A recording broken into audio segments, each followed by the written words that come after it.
Hello from our global headquarters in Doha and welcome to A Year with Al Jazeera. I'm James Bays and it's my somewhat difficult task to bring you some of the highlights of everything we've offered you in 2012.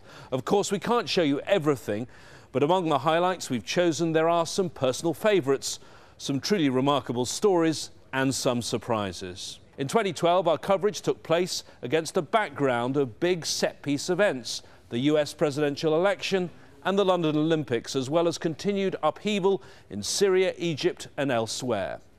In Europe, we watched as Eurozone countries stumbled through austerity and financial crisis. In China, a new leadership emerged, which was difficult to distinguish from the old. In Gaza, we saw Israel once again resort to force with predictably tragic consequences. But for every story we might have expected to cover, for every interviewee that told us what we expected to hear, there were other events that couldn't be foreseen.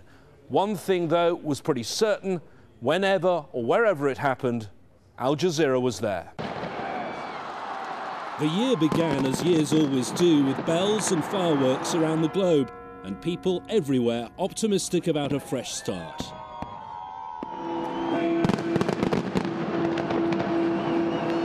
Yet it came as no surprise to many Europeans, at least, that 2012 would be dominated by financial squeeze and austerity.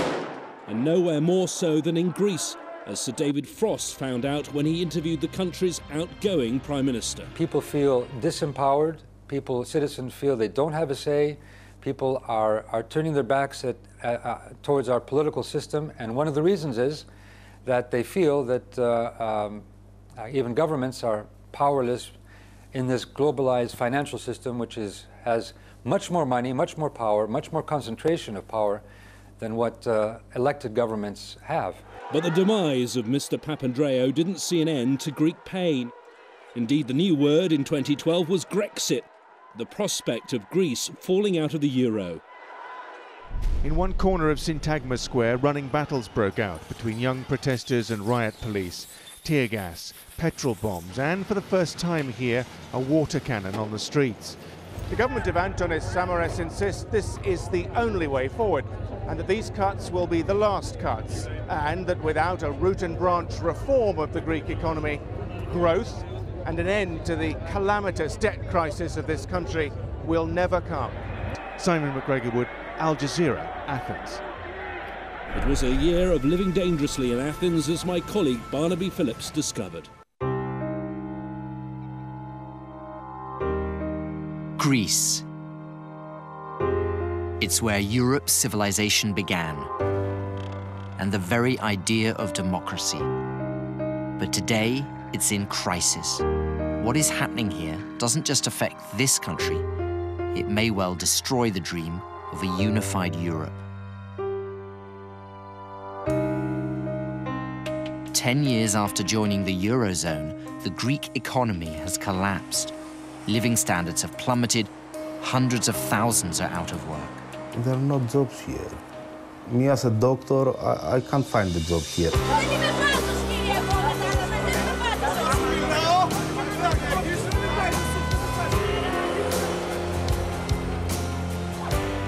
Thousands have left the country to find a new future. We don't have nothing, absolutely nothing.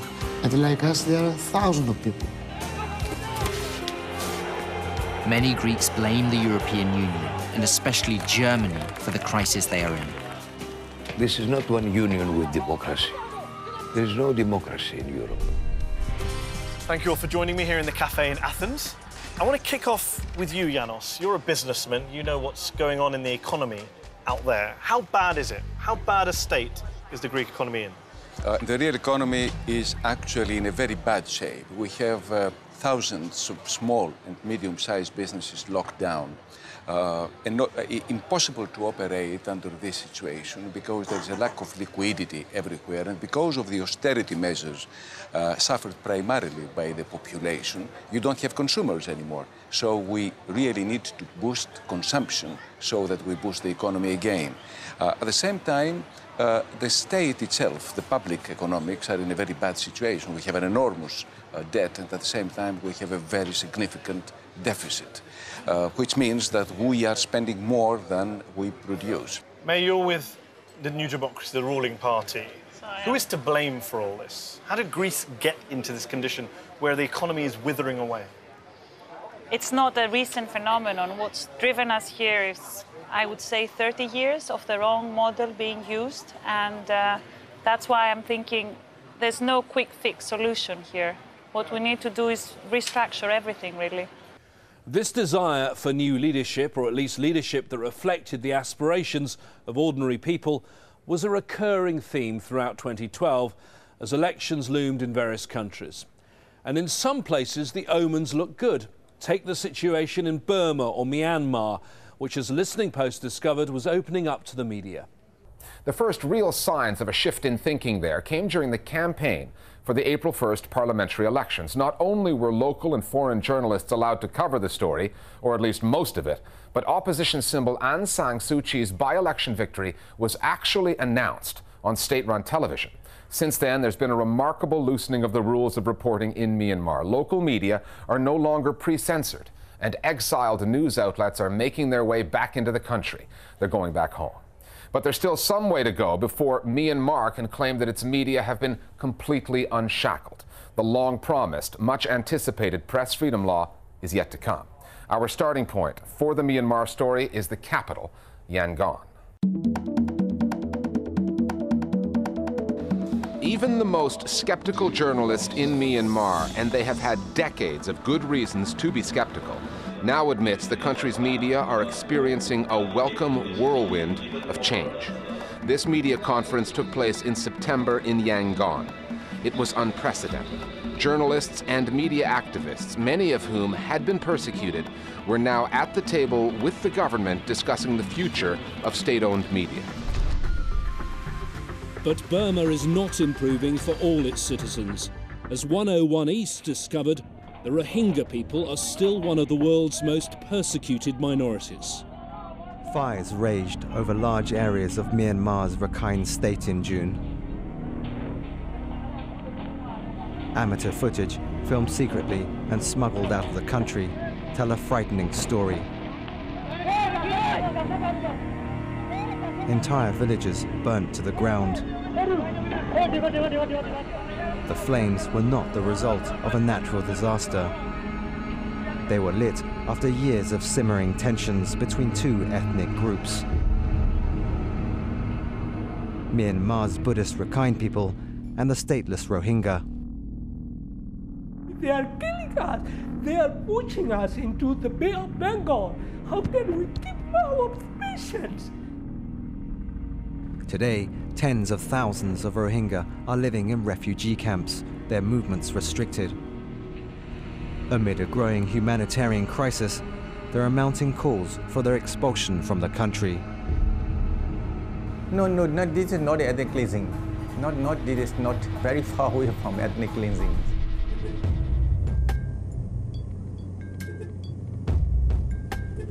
We've just entered a restricted area. And for the first time since arriving in Rakhine State, we see Rohingya people on the streets. Away from downtown Sitwe, cut off from the rest of the population, confined to an area surrounded by security checkpoints. Hundreds of tents soon come into view.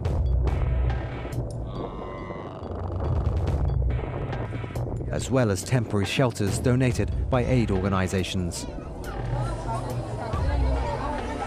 And the People and Power team caught up with events in the north of the country, where a brutal civil war still rages.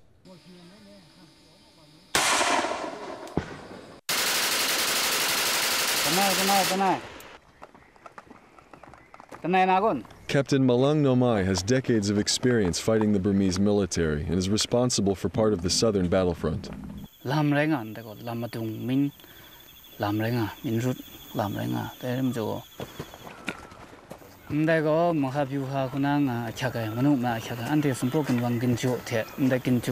KIA fighters pass through here en route to a major flashpoint in the conflict.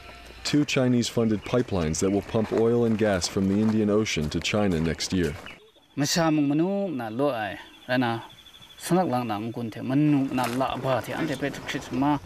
Captain Nomai's men routinely exchange small arms and mortar fire with the Burmese army outposts less than 1,200 meters away. The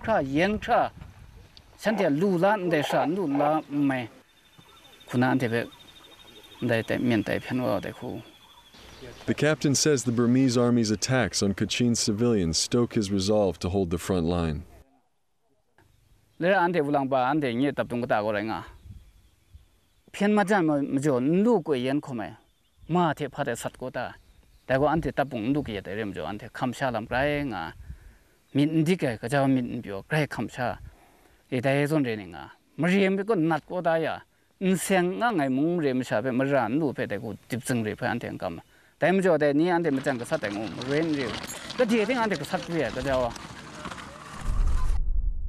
And so on to Russia, where another election was scheduled. Prime Minister Vladimir Putin was standing once again for president.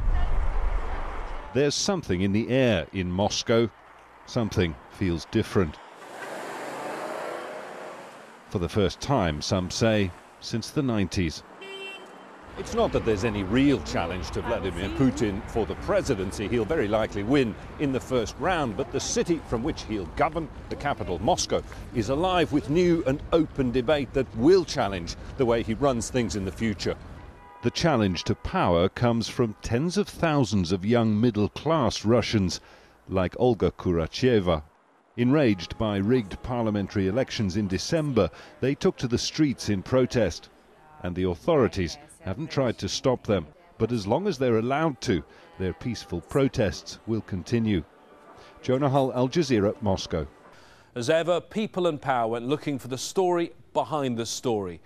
With Putin's opponents accusing his regime of cronyism and corruption, reporter Sarah Spiller set out to investigate stories about Mr. Putin's allegedly vast personal wealth and mysterious rumours of a palace being built on the Black Sea. Officially, at least, this building has nothing to do with the Kremlin or with Mr. Putin. We took a trip to see how close we could get. Curiously, the palace seemed to enjoy an unusual amount of protection. There were guarded outposts, barbed wire, and the approach road to the palace was closed. Just over there is the road to the palace, and there's heavy security all around. In fact, we've been approached once already and told to move on. There's a barrier, and it's reportedly guarded over by the Federal Protection Service, who look after high-ranking officials. So this is about as far as we can get. So we went to the nearest village. Had people here seen Mr. Putin visiting this palace? Oh yes, they said.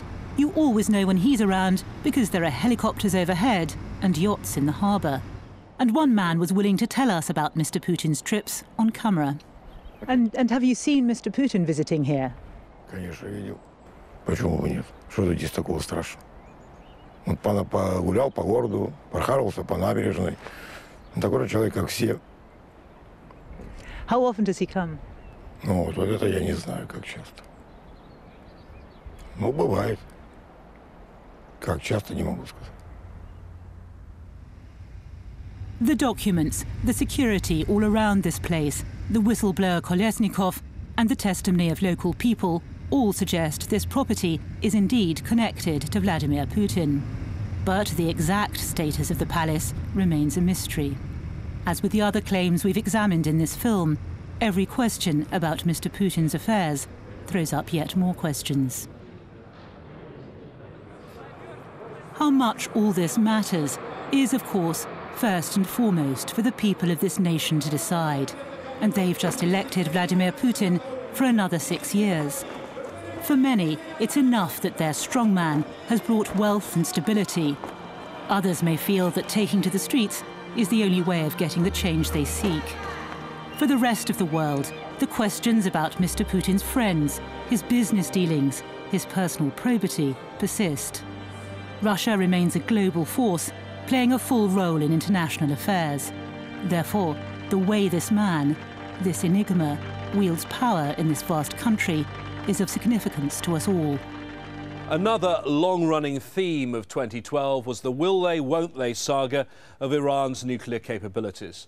It cropped up again when Talk to Al Jazeera spoke to former UN weapons inspector Hans Blix. So what is your view? Let me ask you in very simple terms. Do you think Iran is trying to make a nuclear weapon? I think they are, at any rate, trying to get very close to that decision, but not necessarily having taken the decision. And it doesn't matter to me very much where they are. I think I'd like to look forward rather than pin a guilt on them that you are doing this and you should be punished. I think it's important to find ways out, because continued Iranian enrichment of uranium under present circumstances is increasing tension in the region. That costs a lot and is very dangerous now. All right, I will want to ask you about the way out, but first I am interested to know, how close are they? You said you don't think they are currently trying to make a nuclear bomb, but they're trying to get the means together. How close are they? Well, if you ask the Israelis, they're just around the corner all the time, but they've said that for years, so I think we're better be cautious about it. And you can see what the American intelligence says. They think perhaps a year or 2 years. But these are estimates that vary quite a lot. From the predictable to the unexpected, for fans of variety, perhaps their favourite programme is Al Jazeera World, a wide-ranging strand of one-hour documentaries from across the Al Jazeera network. If you haven't seen it, it's well worth taking a look. Here's a glimpse at some of their best films from 2012.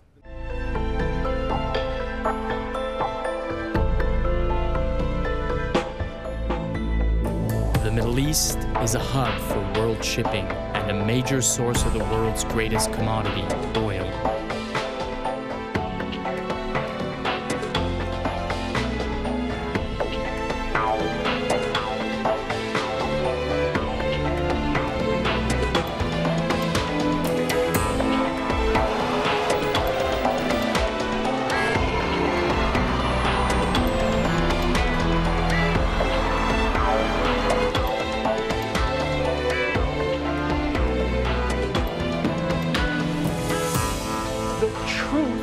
Often a bitter pill to swallow. Allow me to speak. No. Every single member of my family on both sides was exterminated. There you go. Put your hands down. You're gonna hit All right, bend your knees. They were actually using the music in Guantanamo, obviously to inflict enough pain on prisoners so they would talk. 3 combined law enforcement agencies broke into her house on the suspicion that she would be a suicide bomber. We're growing in strength, we're growing in number. There's clearly a lot of anti-Muslim sentiment there. The community becomes segregated. We still do not recognize Balochistan as part of Pakistan. We want to be free. Long live Libya. Nazis come to this neighborhood, and 36 boys, they had a big role in striking them back.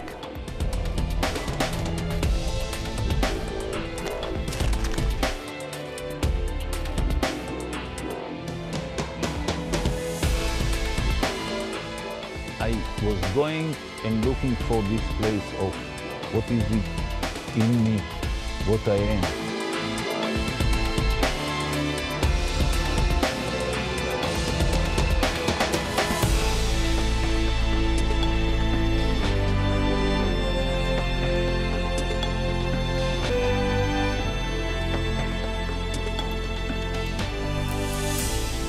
It's not surprising that the Arab awakening and its troubled aftermath continued to dominate our headlines in 2012. On the anniversary of Mubarak's downfall, a memorable film called Tweets from Tahrir described the revolution as documented by the brave activists of the Twitter sphere. I was asked in the early morning whether I was expecting, a revolution that day, and my answer was no. I thought Gen 25 was just going to be just another demonstration with a couple of hundred people and a couple of thousand Central Security forces, and that was the end of that. Suddenly you started seeing the signs of people moving here and there. In a matter of seconds, we grew to 2,000 or 3,000. When the police tried to block our way with a cordon, I remember raising our arms and saying Silmiya, Silmiya, which is peaceful, peaceful. and there was no resistance because we really outnumbered them. I was tweeting, taking photographs, recording videos, trying to share this experience, try to get as many people as possible to realize, hey guys, this is not just yet another demonstration. We have thousands here.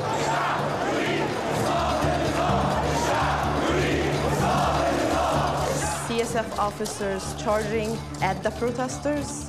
And usually what happens is that the protesters, run away. For a few moments, like some tens of people at the front line stopped. They kind of looked at each other and started attacking. Everybody started running towards the officers, and the officers actually ran away. This, for me, was just mind-blowing. Then they started putting up the barricades, and this was the initial sites of Tahrir being born, as we know it today. Moments of almost unbearable tension, as though St Tahrir Square waited to hear the result. Dr. Mohammed Morsi, 13,230,131. That's 51% of the vote. Of course, for some Egyptian activists, the election results were a disappointment. Artscapes, Poets of Protest series tracked down the Egyptian poet Ahmed Fouad Najm, sometimes dubbed the voice of the revolution, as he encouraged young activists to keep up the pressure on the new Muslim Brotherhood government. طبيب معايا ألم جوا الحشا مجهول بنالي وطن بس الأساس مجهول وأنا علتي عزوتي ناكر جميل وجهول جهل الأصول يا بلد خلى المغول داسك جهل الأصول يا بلد خلى المغول داسك وعلى ناس بالذهب ينقاسوا بمداسك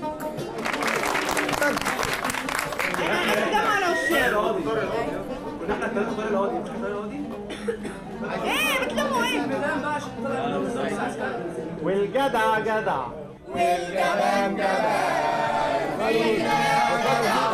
ننزل الميدان والميدان بعيد عن نور المدينة يا طار الشهيد من الغزال وسينا أصلب من الحديد في الشدة تلاقينا بالنار والسلاح نرفع الكفاح نسبق الهزيمة. ده وظيفة الشاعر يصحيهم بقى.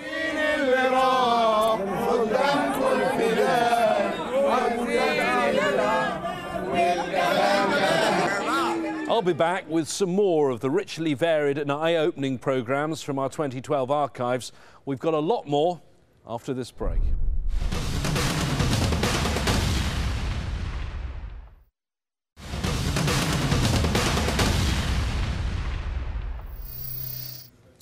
Welcome back to a year with Al Jazeera. Inevitably, one huge sporting event captured our attention in July 2012 as elite athletes from around the world gathered in London for the Olympic Games.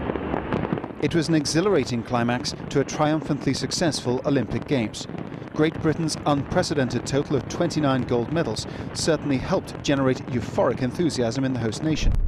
One of the stars of those Olympics and of the Paralympics which followed, Oscar Pistorius, was interviewed on one of our newest shows, South to North, about his surprising defeat in the 200 metres final. You did great, but here's this moment.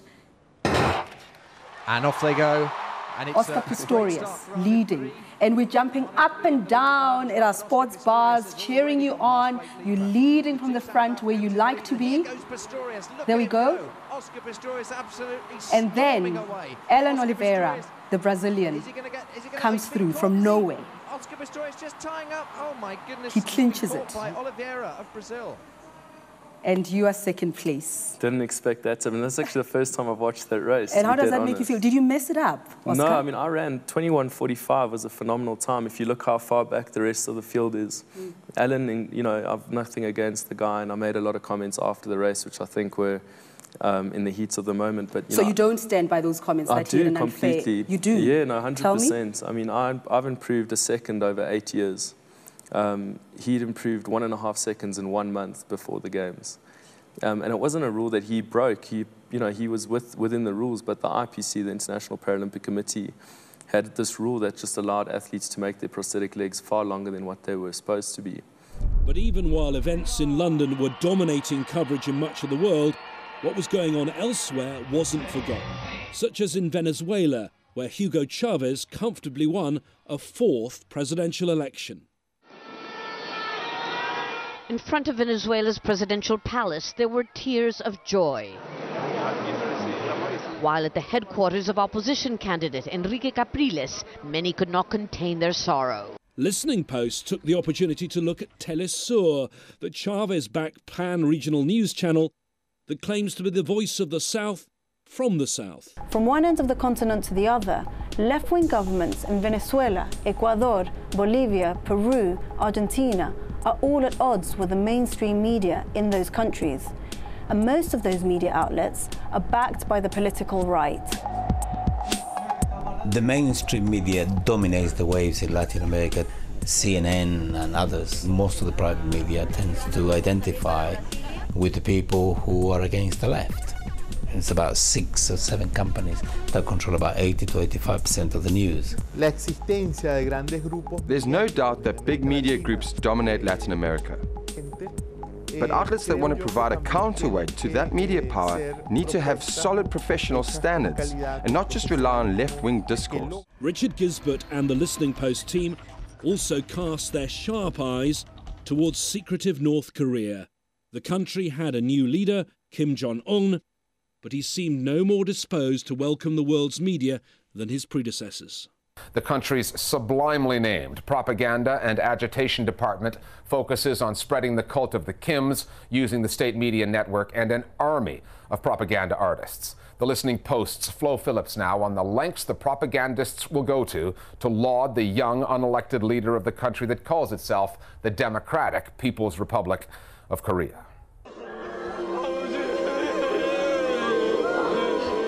News of Kim Jong-il's death last December brought on one of the largest, most visible displays of mourning the world has seen.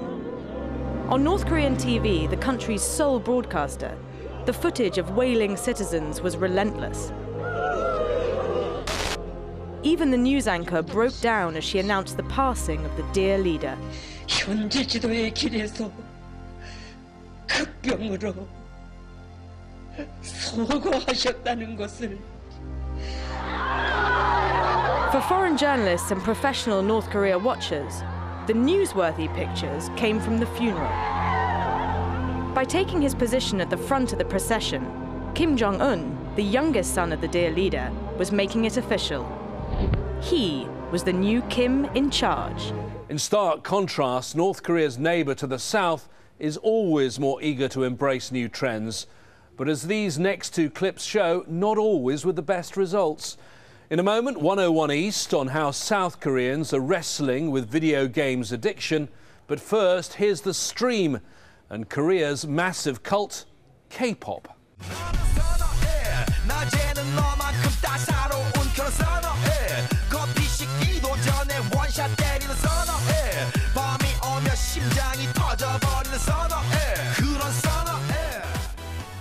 Although the song looks comical, and it is, K-pop, or Korean pop, is nothing to laugh at. The more than $4 billion industry's exports have been growing at an average annual rate of nearly 80% since 2007. Now, coupled with the success of Korean TV shows and films, this is all part of a wider cultural movement that's become known as the Korean Wave, or Hallyu. This, of course, hasn't gone unnoticed by the Korean government, who is now using the thriving industry as a tool of soft power to make its political mark in the international arena. Critics, however, are leery of an industry that projects perfection, undoubtedly influencing the Korean masses.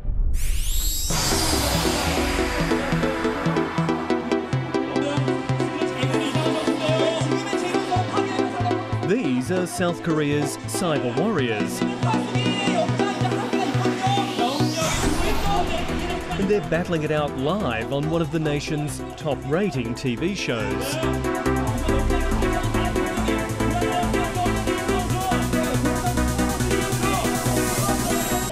High speed and online are the only games that count. They're played and followed by tens of millions of South Koreans. It's a national obsession, fired by the fastest and most pervasive internet on Earth.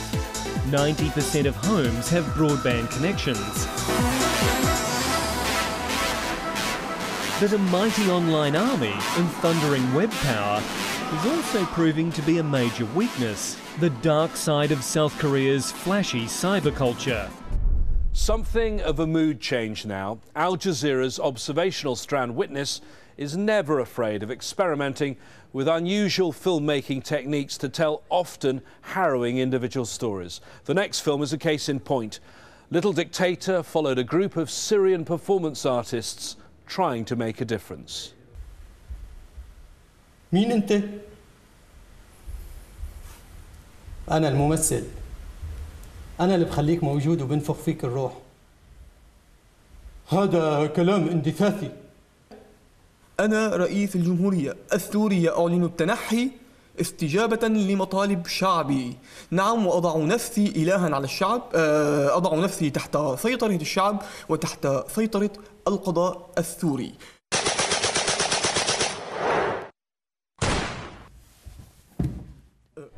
Another of the many memorable episodes of Witness came from Turkey, a country that sits at the crossroads between the Arab revolutions and the Eurozone financial crisis. Far from all this turbulence was the sweet story of a young boy's dream to become a world-renowned baklava master.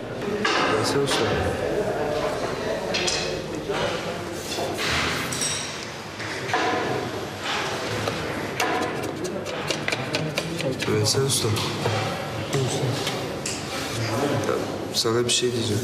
Evet. Ben İstanbul'a gitmek istiyorum da orada usta olmak istiyorum. Bunu Kadir Usta'ya nasıl söyleyeceğim? Ha? Kadir Usta izin vermez ki. Ben gitmek istesem.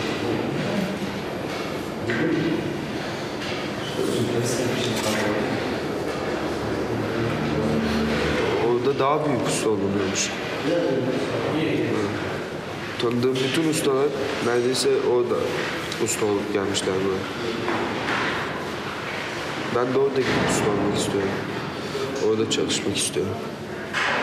Bu Kadir Usta'ya nasıl söyleyeceğim bunu?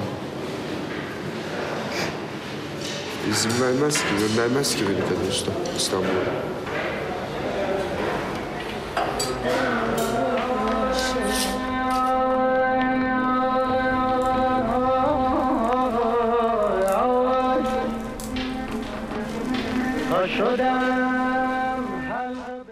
To Africa now, often the focus of our attention in 2012, and to South Africa in particular. Sir David Frost travelled to Cape Town to hear from the continent's most famous priest, who after 18 years of democracy had criticism for the governing ANC.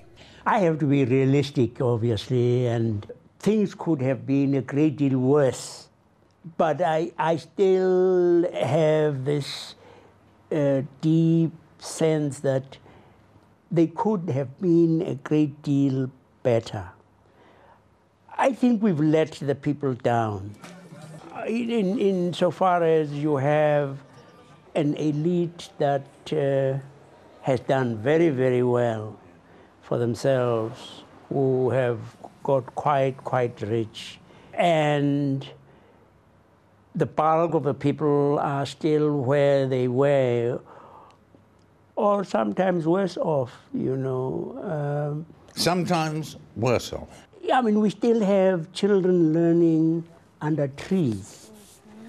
Now that is quite unconscionable, really, to have people going to bed hungry. I mean, our economy is not madly prosperous, but then it is also not one of the worst. Elsewhere on the continent, there was something very fishy going on.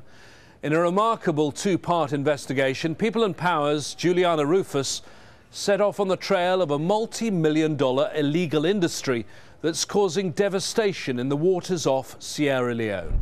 Well, from what I have seen over the last 10 days, a lot of things happen in Sierra Leonean waters that shouldn't be happening here. 4 hours after we first boarded, we finally leave the Ocean 3. And this time we do get Navy transport.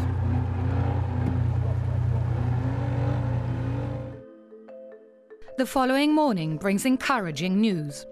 The Ministry of Fisheries is fining the Ocean 3 $90,000 US, and the catch will be banned from export to Europe. In a country where most illegal trawlers get off scot-free, this is a real success. Meanwhile, the Activate series was hearing from graffiti artists in Kenya.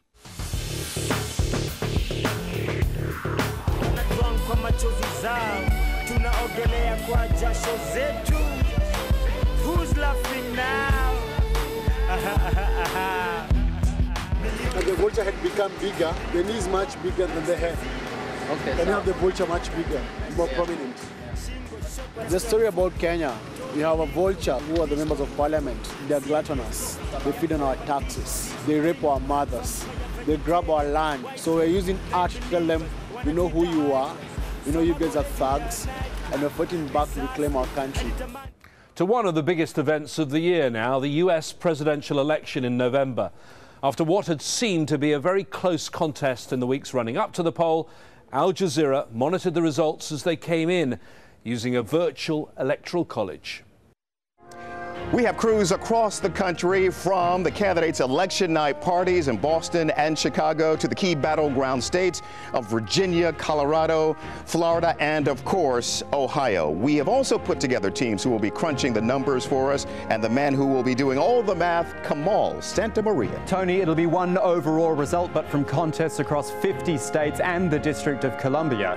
It was a tide of change which turned this electoral college map blue back in 2008 as Barack Obama swept to power. But how will it change this time around? How will these 8 swing states, from Nevada and Colorado in the west, right out to Ohio and Florida and New Hampshire in the east, how will they define this 2012 presidential race? I'm Shihab Ratansi, overlooking the White House in Washington, D.C. We'll be getting beyond the numbers and taking a look at the issues that define this election. And I'm Malika Bilal from The Stream, rounding up all the online reactions in an election driven by social media. For millions of U.S. voters, this viral video sums it up. Just because I'm tired of Barack Obama and Mitt Romney. That's why you're crying? Oh, it'll be over soon, Abby. Okay? The election will be over soon, okay? Okay. You're breaking my heart. Please, please stop crying. After a long and bitter election campaign that had lasted the best part of 2 years and cost at least $2.5 billion, we heard from American voices on our Fault Lines program from the US. We're going to take America on a course to assure that we remain that shining city on a hill. Thank you so much. Mitt Romney was always going to struggle to sell himself to America. Unlike President Obama, for most people, he started his White House run as a relatively unknown quantity. From the moment he launched his campaign, he faced distrust from all sides, including his own party. He wasn't a particularly strong candidate.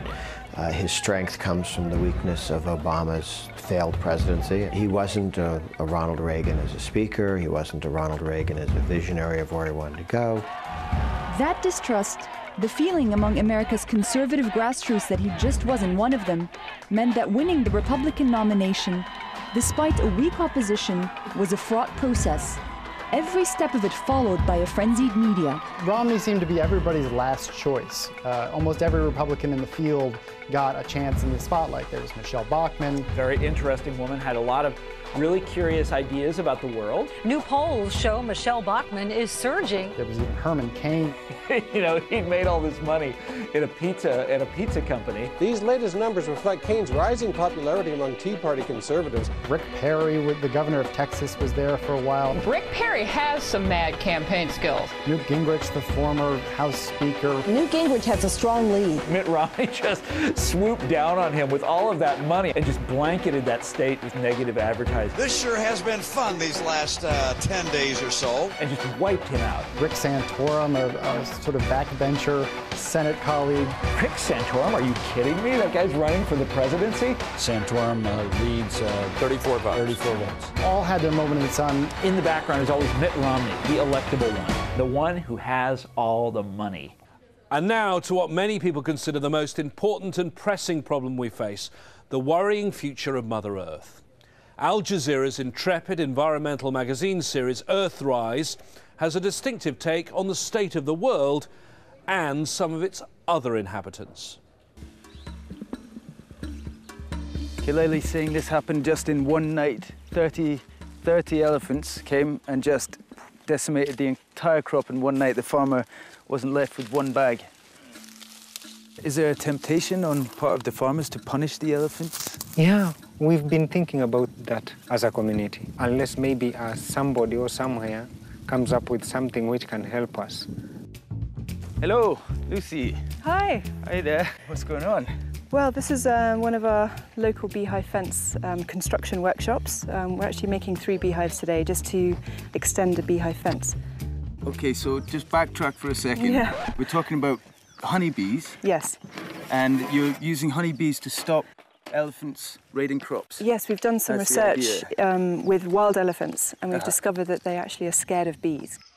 And we've been playing sounds to elephants, observing their behavior in the wild, and they run from bees. And finally to Palestine, a place and a people that often demand much of our attention here on Al Jazeera. One of the most remarkable stories of the year came out of a painstaking 9-month exclusive investigation by this channel into the mysterious death of Yasser Arafat. What makes polonium a sophisticated choice of poison is the fact that with so few known cases, doctors are still uncertain about its specific symptoms. So who would have access to this kind of polonium, unsupported polonium? If you want to have access to this kind of highly strategic element, you need to have a good connection with people who are maybe interested in or building nuclear weapons, for instance. Every country that has a nuclear reactor, even a civil nuclear reactor, you can produce polonium-210. It is possible. If we put together all the information that we have, analytical findings, clinical features, circumstance of the death of Mr. Arafat, it's difficult to conclude.